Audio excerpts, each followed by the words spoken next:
Hai semua, gimana kabar kalian? Semoga selalu dalam keadaan baik. Jadi welcome back di segmen analisa kripto. Di video kali ini kita akan membahas untuk BAKE atau Bakery Swap, atau nama koinnya adalah Bakery Token ya. Ini di request oleh Mbak Vivi. Ya, Mbak Vivi minta dibahas untuk BAKE. Apakah bagus untuk jangka panjang atau enggak?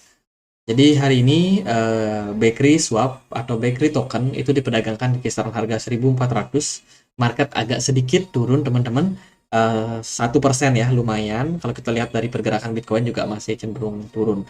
Bakery Swap ini atau Bakery Token ini adalah sebuah proyek berbasiskan dengan DEX atau Decentralized Exchange dari Bakery Swap.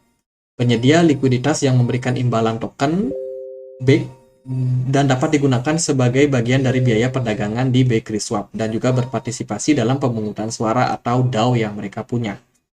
Bake itu bergerak di Binance Smart Chain, teman-teman. Jadi blockchain-nya adalah BNB. Ini adalah platform resminya Bakery Swap.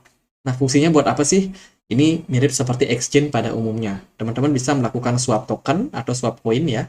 Ada beberapa yang kompatibel seperti Ethereum, Pang, kemudian teman-teman. Ini bisa dirubah menjadi koin yang teman-teman juga tunjuk. Nah, untuk cara pakainya ya teman-teman harus koneksikan dulu dengan beberapa wallet. Yang tersedia adalah MetaMask atau Trust Wallet, teman-teman. Itu bisa connect. Nah, di dalamnya teman-teman ada layanan liquidity juga. Ini liquidity buat teman-teman yang suka staking, yang suka swap, yang suka staking. Istilahnya sih liquidity pool ya teman-teman, dimana teman-teman bisa dapetin earn reward dari sini teman-teman. Kemudian juga mereka punya market NFT yang belum launching. Nah, ini beberapa kerjasama dengan market NFT Pang teman-teman, Pang X. Nah, syaratnya harus teman-teman konekkan dulu nih.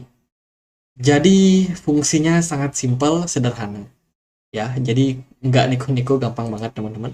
Kalau teman-teman cek dia di Twitter, mereka masih cukup aktif ya. Ada beberapa postingan daripada Bakery Swap sama PangX, karena mereka bekerja sama ya satu sama lain.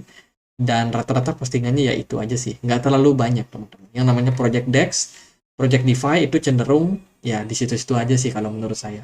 Paling momentumnya ketika salah satu koin dari DeFi naik, ya mereka ikutan naik biasanya. Nah, kalau kita lihat dari bagian holdernya, teman-teman bisa perhatikan untuk BAKE ini 60% mereka itu sudah di burn. Jadi kalau kita perhatikan dari total koin yang beredar, itu adalah sekitar 289 juta bakery dan 60%-nya sudah di burn. Sementara mereka tidak terdeteksi punya maksimum supply.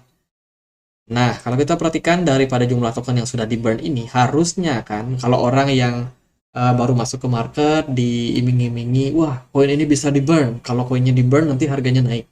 Harusnya kan naik ya teman-teman. Sesuai dengan ekspektasi banyak orang.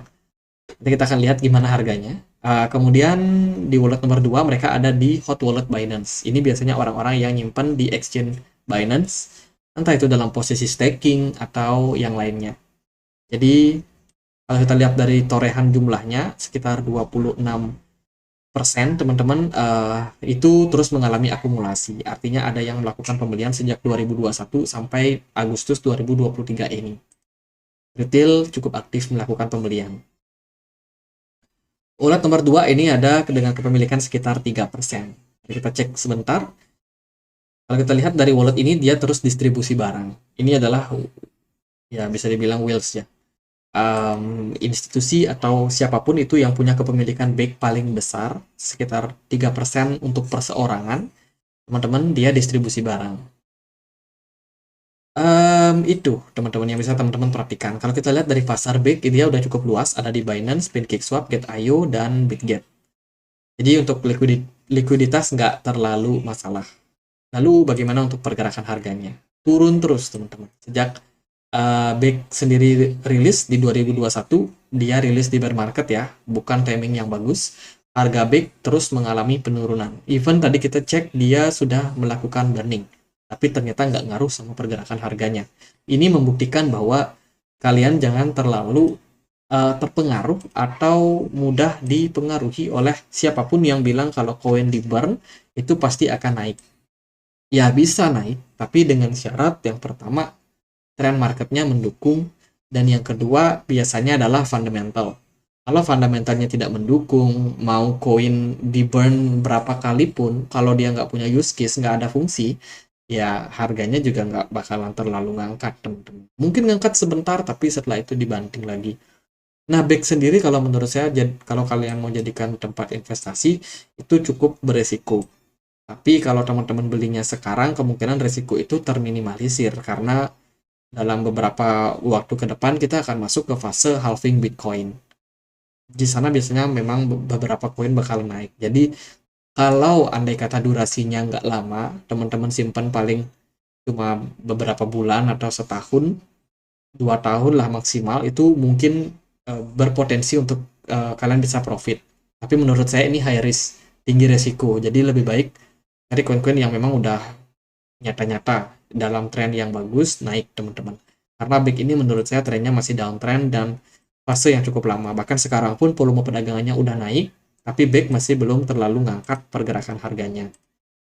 Ditambah lagi kalau kita cek dari bagian holdernya, mereka diakumulasi banyak oleh retail, sementara wheels-nya yang punya 3% ini justru malah distribusi barang.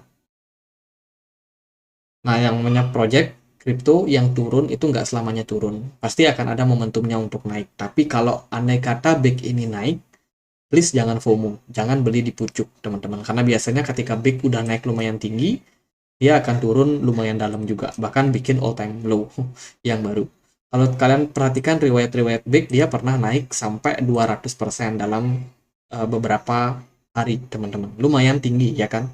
Tapi kalau teman-teman perhatikan juga bagaimana ketika dia turun, itu turunnya juga nggak ngotak, sampai 80%. Naiknya 200%, turunnya 80%.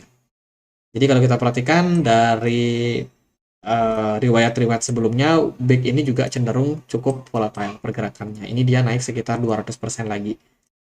Dan kemarin, ini baru aja ya, kapan hari, kira-kira di 14 Agustus kemarin, dia juga naik sekitar 62%. Tapi apa yang terjadi setelahnya, harganya kembali turun. Jadi itu adalah poin-poin yang teman-teman harus perhatikan. BIG ini sangat volatile. Kalau kalian masuk, risiko kalian akan lebih tinggi. Jadi gitu aja kalau menurut pendapat saya, teman-teman silakan teman-teman kalau punya opsi pertanyaan lain atau punya saran lain yang untuk dibahas, bisa langsung tulis di kolom komentar. Atau mungkin kalau ada sanggahan ataupun wah kita nggak setuju nih sama pendapatmu, boleh tulis langsung di kolom komentar, teman-teman. Kita coba untuk discuss dan sama-sama belajar. Kita juga punya komunitas diskusi di Telegram buat teman-teman yang mau join, linknya bisa temukan di kolom deskripsi. Teman-teman gitu aja akhir kata saya Andre, makasih.